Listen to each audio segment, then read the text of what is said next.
Hello friends, myself Mayank Srivastava from Mechanical Engineering branch of Ambalika Institute of Management and Technology, which is affiliated with Dr. APJ Abdul Kalam Technical University. Students, आज का topic है हमारा crystal structure. इस crystal structure पे बात करने से पहले हम बात करते हैं कि कंपोजिट्स क्या होते हैं या क्रिस्टल स्ट्रक्चर के बेसिक पार्ट्स क्या होते हैं, क्रिस्टल किसे बोलते हैं, क्रिस्टल कैसे बनता है, लैटिस क्या वर्ड होता है। तो ये सारी बेसिक टर्मिनोलॉजी होती हैं क्रिस्टल स्ट्रक्चर को पढ़ने से पहले। एक्चुअली यूनिवर्स में जो भी चीज़ें हमको मिली वो दो ही फॉर्म में मिली, एक होता है आपका मैटर और दूसरा होता है आपका एनर्जी।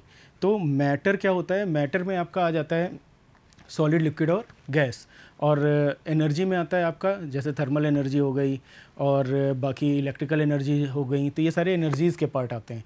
अब जो आपको मिला सॉलिड मिला, अब सॉलिड का अलग क्रिस्टल होगा, लिक्विड का अलग क्रिस्टल होगा और गैस का अलग क्रिस्टल होगा। एटम्स की जो बॉन्डिंग होते हैं उनके ऊपर डिपेंड करता है ये फॉर्मेशन ऑफ क्रिस्टल।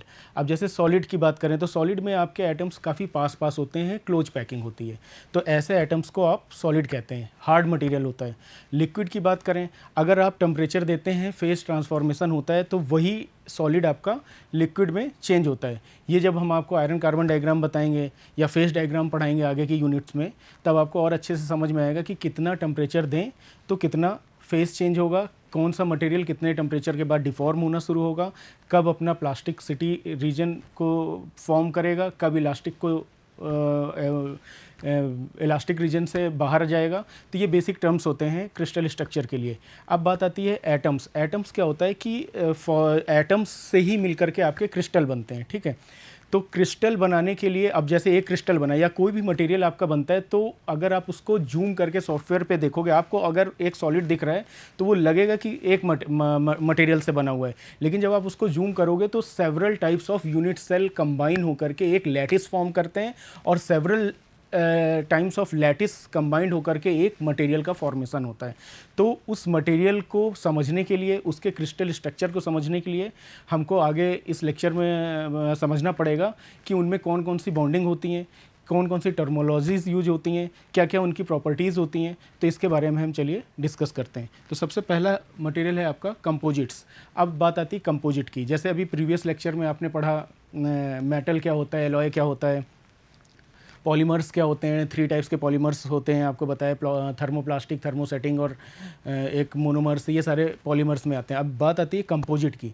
कंपोजिट का आज की डेट में बहुत ज़्यादा यूटिलाइजेशन है। क्या यूटिलाइजेशन है? क्योंकि ये लाइट इन वेट होता है।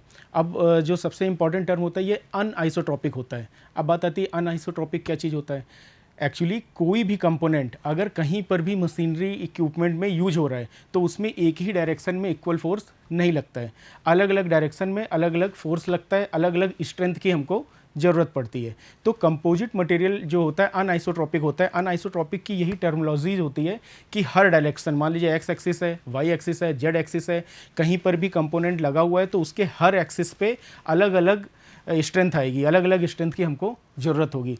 तो कंपोजिट का क्या यूज हुआ, इंजीनियर्स ने एक ऐसा मटेरियल डेवलप करा जो कि कंपोजिट मटेरियल, कंपोजिट मतलब मींस कंपोजिशन या कंपोजिशन ऑफ सेवरल मटेरियल्स।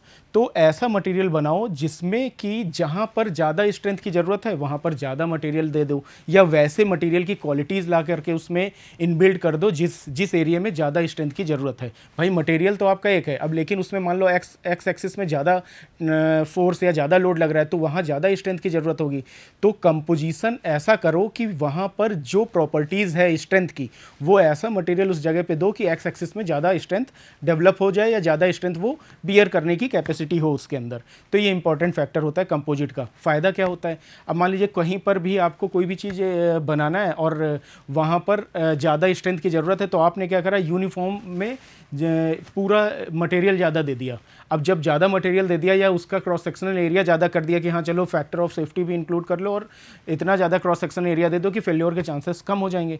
लेकिन प्रॉब्लम कहाँ पे आएगी, जब आप ऐसी ऐसी चीज़ें करोगे तो ऑप्टिमाइजेशन नहीं हो पाएगा। आज की डेट में सबसे ज़्यादा इंजीनियर्स या रिसर्चर्स जो यूज कर रहे हैं वो ऑप्टिमाइजेशन टेक्निक यूज कर रहे हैं, मतलब कि चीज़ें कम लगे हमारी, ऑप्टिमाइज हो जाए। और एक वर्ड होता है टोपोलॉजी, ये भी बहुत इंपॉर्टेंट टर्म होता है, आपने देखा होगा। उसमें क्या होता है, मटेरियल कई जगह से कट कर देते हैं, जहाँ स्ट्रेंथ की ज़रूरत वहाँ पे दिए, जहाँ ज़रूरत नहीं मटेरियल का वेट कम कर दिए। अब कई एग्जांपल, लाइव एग्जांपल आपको दे सकते हैं। जैसे आप का चेयर है, अब आप देखो आज की डेट में प्लास्टिक की जो चल रही है उसमें आप देखो कट सेक्शन बना देते हैं।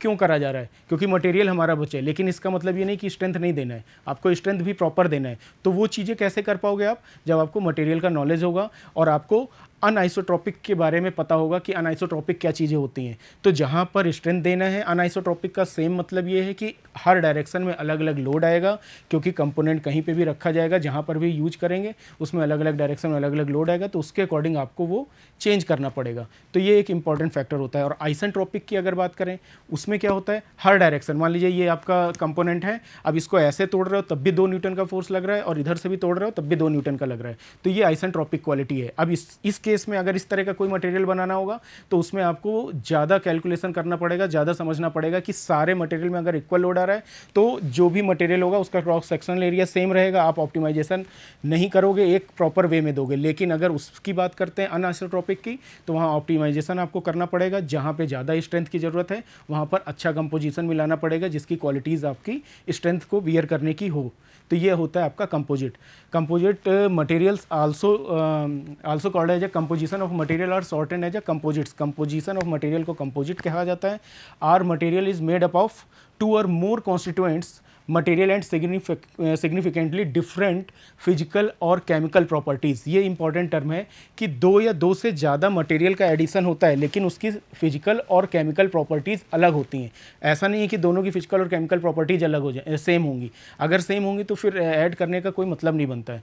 तो इसलिए जब आप उनको कंबाइन करते हो तो उनकी फिजिकल और केमिकल प्रॉपर्टीज़ डिस्टिंक्ट होनी चाहिए, चेंज होनी चाहिए। और एक और इम्पॉर्टेंट टर्म होता है कि कंपोजिशन या कंपोजिट मटेरियल का इम्पॉर्टेंस ये होता है कि सिंगल मटेरियल जो होता है वो इतना इंडिविजुअली, मतलब उसकी कैरेक्टरिस्टिक इंडिविजुअली इतना अच्छी परफॉर्म नहीं कर पाता है जितना वो कंपोजिट के साथ या मटेरियल के साथ मिल करके करता है। तो इसीलिए आप कंपोजिट मटेरियल का यूज करते हैं। आगे और एग्जांपल्स में आपको समझाते हैं। जैसे ये है material used in the Boeing 787। तो इसमें जो है आप देखिए यहाँ पर कार्बन लैमिनेट यूज करा गया। जो सबसे इंपॉर्टेंट इसका टर्म है, अगर आप देखेंगे ये वाला डायग्राम, इसमें कंपोजिट जो है 50% यूज करा गया। 50% कंपोजिट मटेरियल यूज करा गया, और बाकी अदर जो है 5%, स्टील 10%, टिटेनियम 15% और एल्युमिनियम 20%। तो ये सबसे अच्छा एग्जाम्पल है आपका कंपोजिट का। क्यों 50% यूज करा गया? अब देखिए ये डार्क ब्लू कलर जो शो कर रहा है यहाँ पर इस बॉडी पे, यहाँ पर क्या है, आपका एयर का प्रेशर आएगा जब ये फ्लाइट मूव करेगा एयर में। तो इसमें जब आपका प्रेशर आएगा तो हर जगह पे अलग अलग होगा। अब यहाँ पर कुछ अलग होगा, इस जगह पे कुछ अलग होगा, इस जगह पे कुछ अलग होगा। तो यहाँ पर अगर आप सेम मटेरियल यूज करेंगे तो आपको डिजायर्ड क्वालिटी या डिजायर्ड स्ट्रेंथ नहीं मिल पाएगी। क्यों? क्योंकि यहाँ पर आपको आइसेंट्रोपिक चाहिए। हर डायरेक्शन पे अलग अलग फोर्स लग रहा है, हर डायरेक्शन पे अलग अलग लोड आ गया। तो उस चीज़ को बियर करने के लिए स्टूडेंट्स आपको ज़रूरत पड़ेगा कि कंपोजिट मटेरियल यूज करें। इसीलिए क्या होता है कि यहाँ पर आपको सबसे ज़्यादा कंपोजिट मटेरियल यूज करा गया, कार्बन लैमिनेटेड लिखा हुआ है यहाँ पर।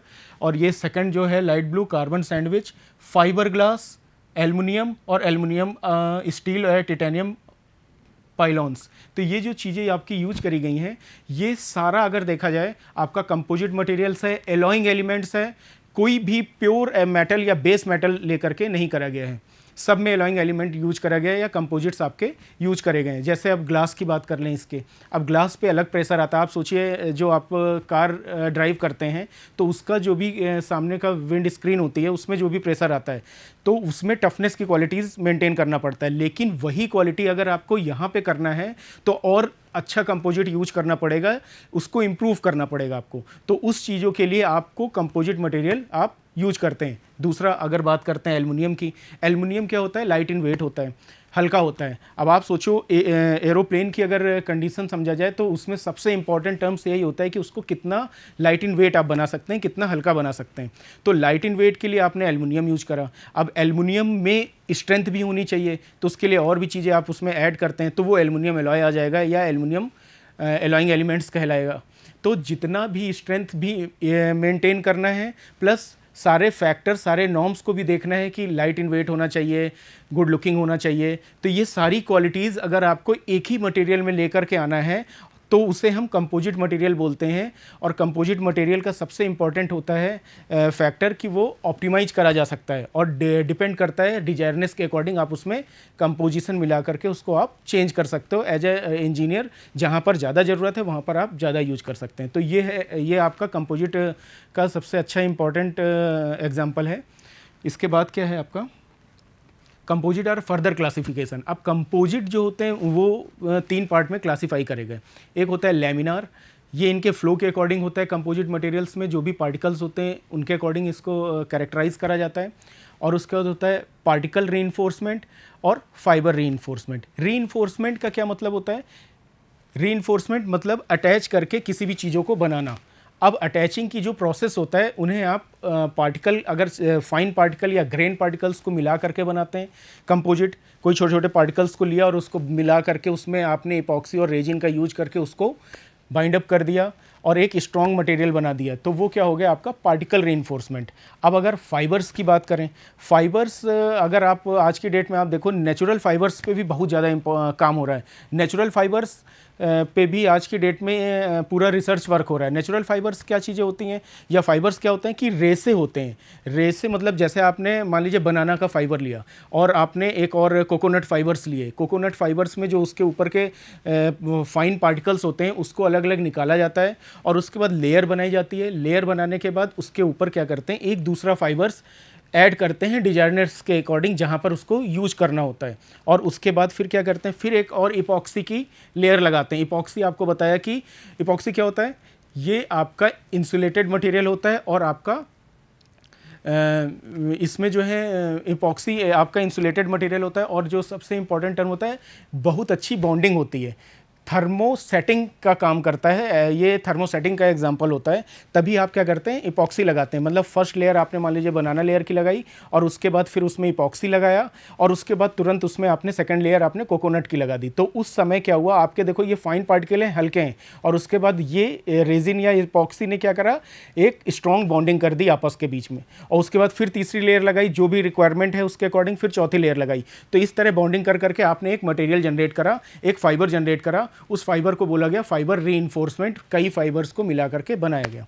अब इसका यूज कहाँ पे है, जैसे आपने देखा होगा फोर व्हीलर है आपका, तो उसका आगे का बम्पर होता है, जो बोनट होता है, उसके आगे का जो नीचे का पार्ट होता है वो आप देखो फाइबर्स का होता है। क्यों? क्योंकि लाइट इन वेट होता है। पुरानी गाड़ियाँ जितनी चलती थी जैसे मारुति आरुति, तो उसमें आपका आयरन का या उसका देते थे, मेटल्स का देते थे। लेकिन इसमें क्या हुआ, या आप आज की डेट में बाइक्स देख लो या स्कूटी देख लो, उसके जितने भी पार्ट्स हैं वो फाइबर्स आप यूज कर रहे हैं। या आप बिल्डिंग्स मटेरियल में आप देखो कई जगह कंपोजिट फाइबर्स का यूज करते हैं।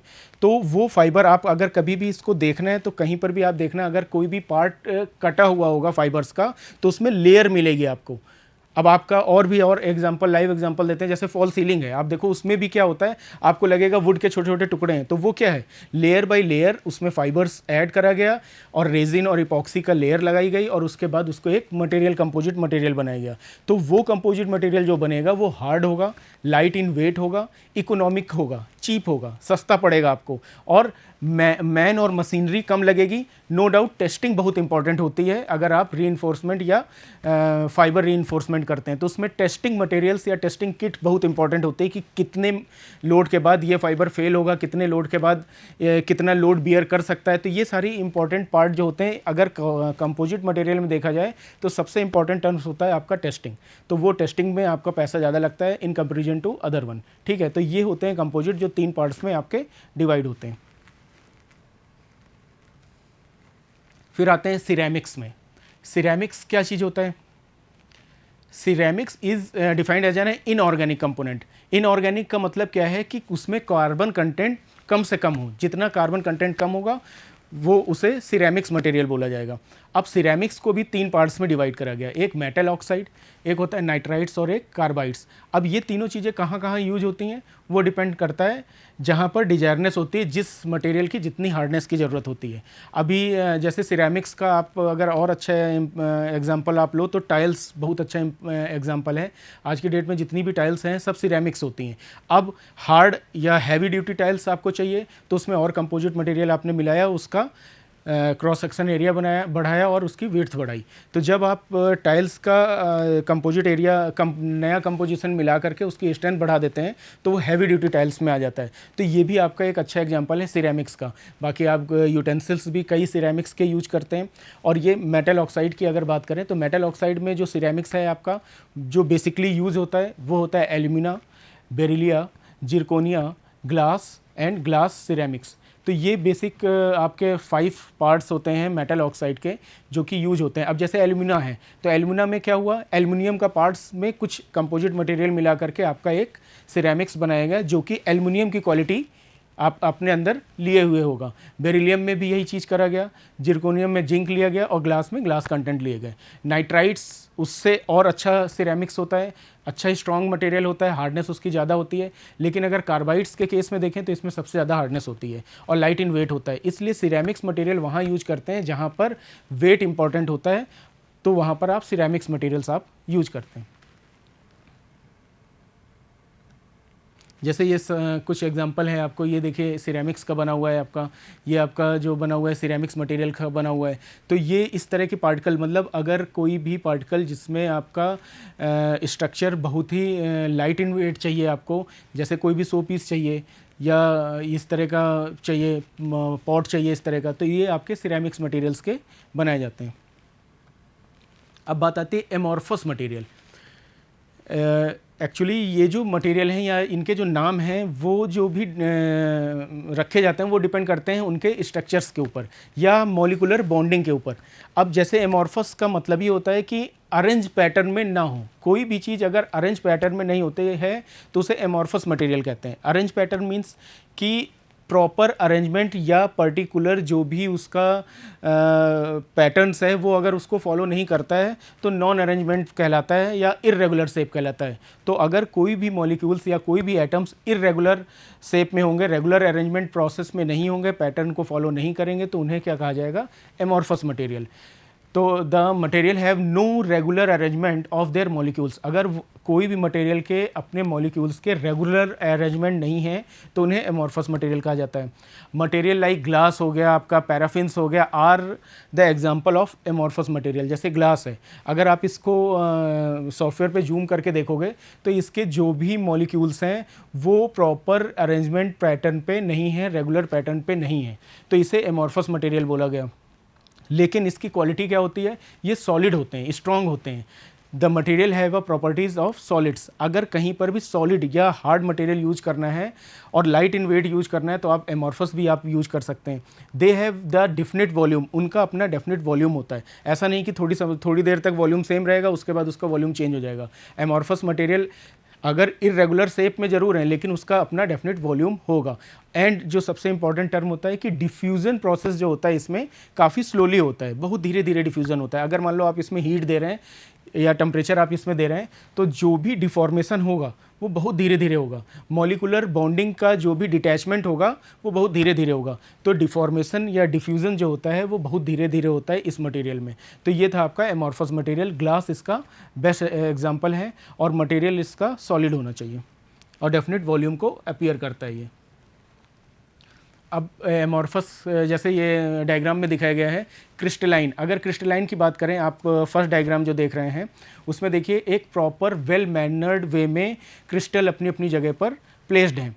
और पॉलीक्रिस्टल, पॉली मीन्स बहुत सारे, अब पॉलीक्रिस्टलाइन का मतलब क्या हो गया कि अगर बहुत सारे क्रिस्टल आपस में मिलते हैं तो उसे पॉलीक्रिस्टल कहा जाता है। अब ये देखा जाए तो अगर क्रिस्टलाइन की बात करें तो बहुत सारे एटम मिल करके एक क्रिस्टल बनाया, अब बहुत सारे क्रिस्टल मिल करके पॉलीक्रिस्टल बना रहे हैं तो इसे पॉलीक्रिस्टल बोला गया। ज़रूरत कहाँ पड़ती है, फिर वही बात, ज़रूरत वहीं पड़ेगी जहाँ पर उसका डिजायरनेस होगा, according to the desireness of material आप इसको यूज करते हैं। अब यहाँ पर देखिए जो थर्ड डायग्राम आपका दिखाया गया है वो है आपका एमॉर्फस का। एमॉर्फस में अगर आप देखेंगे ध्यान से तो जो भी एटम्स हैं वो प्रॉपर रेगुलर पैटर्न को फॉलो नहीं कर रहे हैं। आप देखिए बीच में गैप भी है, कुछ एक्स एक्सिस में ज़्यादा आगे प्रोपोगेट कर रहे हैं, कुछ वाई एक्सिस में आगे प्रोपोगेट कर रहे हैं, तो प्रॉपर पैटर्न को फॉलो नहीं कर रहे हैं। तो ये बेस्ट एग्जांपल होता है एमॉर्फस का। और अगर बेस्ट वो देखना है तो ये जो नीचे वाला डायग्राम आप देख रहे हैं एमॉर्फस कार्बन का, तो आप देखिए ये कितना ज़्यादा कॉम्प्लेक्स स्ट्रक्चर है, इरेगुलरिटी कितनी ज़्यादा है इसमें। कोई भी एटम की जो भी बॉन्डिंग है वो एक रेगुलर या पैटर्न वे में फॉलो नहीं कर रहा है। तो ये जो डायग्राम दिखाया गया इससे ये पता चल रहा है कि कार्बन जो होता है एमॉर्फस मटेरियल होता है। एमॉर्फस मतलब रेगुलर पैटर्न को फॉलो नहीं करता है। तो यहाँ से इस स्लाइड से आपको क्या तीन चीज़ें क्या पता चली। क्रिस्टलाइन वेल मैनर्ड में होते हैं। पॉलीक्रिस्टलाइन कई क्रिस्टल मिल करके जब एक आपस में मिलते हैं तो उसे पॉलीक्रिस्टल कहा जाता है। और एमॉर्फस में क्या होता है, कई सारे आइटम का कम्बिनेशन होता है लेकिन वो वेल मैनर्ड फॉर्म में या रेगुलर पैटर्न पे नहीं होते हैं। वही एग्जांपल आपको कार्बन का समझाया गया। ठीक है,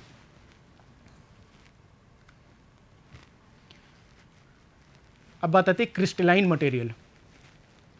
क्रिस्टलाइन एक्चुअली होता क्या है, जैसे अगर एक एग्जांपल आपको दें, जो भी लैटिस होता है, लैटिस किसको बोलते हैं, लैटिस आपका एक यूनिट सेल अगर है आपका एक्स वाई जेड डायरेक्शन में, अगर एक यूनिट सेल है आपका,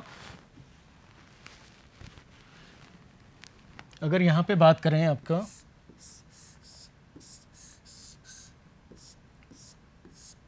ये आपका एक यूनिट सेल है, इसमें जो भी एटम हैं वो सारे कॉर्नर्स पे हैं। ठीक है, अब आप देखिए नंबर ऑफ एटम 8 हैं इसमें। अब एक यूनिट सेल अगर जब 8 एटम मिल करके एक यूनिट सेल बना, लेकिन अभी आगे आपको बताएंगे कि ये एक यूनिट सेल नहीं होता है, ये एक्चुअली 1/8 पार्ट होता है। कैसे, अगर ये जितने भी कॉर्नर के एटम होते हैं वो एक दूसरे से शेयर करते हैं, तो 8 पार्ट, ये जो 1 पार्ट है ये 1/8 पार्ट होता है। तो 1/8 पार्ट मिल करके फिर 1/8 मिल करके अगर एक यूनिट सेल देखा जाए तो वो एक पार्ट होता है, एक एटम से मिल करके बना होता है। अगर सिंपल क्यूबिक सेल की बात करें तो यहाँ पर जो फॉर्मेशन हो रहा है लैटिस का, अगर एक यूनिट सेल के बजाय 2 या 3 या 4 या और भी ज़्यादा डायरेक्शन में खूब सारे, मान लीजिए ये एक्स डायरेक्शन में एक और यूनिट सेल मिल गया आपको, एक्स डायरेक्शन में एक और यूनिट सेल मिल गया, इसी तरह वाई में मिल गया, इसी तरह जेड में मिल गया, तो ये जैसे जैसे यूनिट सेल बढ़ते चले जाएंगे तो combination of a unit cell is known as a lattice. वही इसमें बताया गया कि in a crystalline structure the atoms are arranged in a 3 dimensional array. 3 dimensional array में, एरे इन द सेंस बहुत सारे, और 3 डायमेंशनल मतलब एक्स वाई और जेड। अगर कोई भी चीज़ एक्स वाई और जेड डायरेक्शन में एक से ज़्यादा यूनिट सेल आपस में वेल मैनर्ड फॉर्म में अरेंज होते हैं तीनों डायरेक्शन में, तो उन्हें आप कहते हैं लैटिस। और यही आगे क्या है कि द लैटिस है a regular repeating configuration in all direction. अब लैटिस जो होता है रेगुलर होती हैं, रिपीटेटिंग होती है, मतलब मान लीजिए एक यूनिट सेल मिला, फिर एक और मिला, फिर एक और मिला, एक्स वाई जेड डायरेक्शन में इस तरह मिलते गए तो क्या हुआ, लैटिस फॉर्म हो गया। अब एक लैटिस और लैटिस से मिला, तो इस तरह ये रेगुलर ऑल डायरेक्शन में फॉर्मेशन होती है।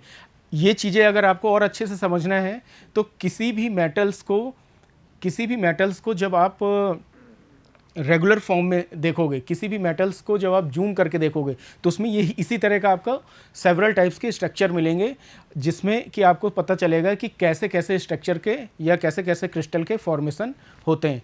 तो ये बेसिकली पूरा क्रिस्टल मटेरियल्स के बारे में था। अभी अगर और आगे अब आपको बताएंगे तो उसमें आपको पता चलेगा कि क्रिस्टल मटेरियल्स जो होते हैं वो आपके जैसे उसके क्या क्या स्ट्रक्चर्स होते हैं। अगर उनकी बात करें तो उनमें जो है बेसिकली FCC आता है, SCC आता है, BCC आता है। BCC सिंपल क्यूबिक क्रिस्टलाइन बोला जाता है या सिंपल क्यूबिक सेल बोला जाता है, और FCC में फेस क्यूबिक सेल बोला जाता है, फेस क्यूबिक सेंटर्ड बोला जाता है, और BCC होता है बॉडी सेंटर्ड क्यूबिक बोला जाता है। तो ये जो एटम है, अब जैसे बॉडी सेंटर्ड की बात करें तो बॉडी मतलब बीच में एक एटम आएगा, इसको हम नेक्स्ट लेक्चर में कवर अप करेंगे आपका कि उसमें आपके कितने एटम्स होते हैं, कितने सेल्स कवर अप होते हैं।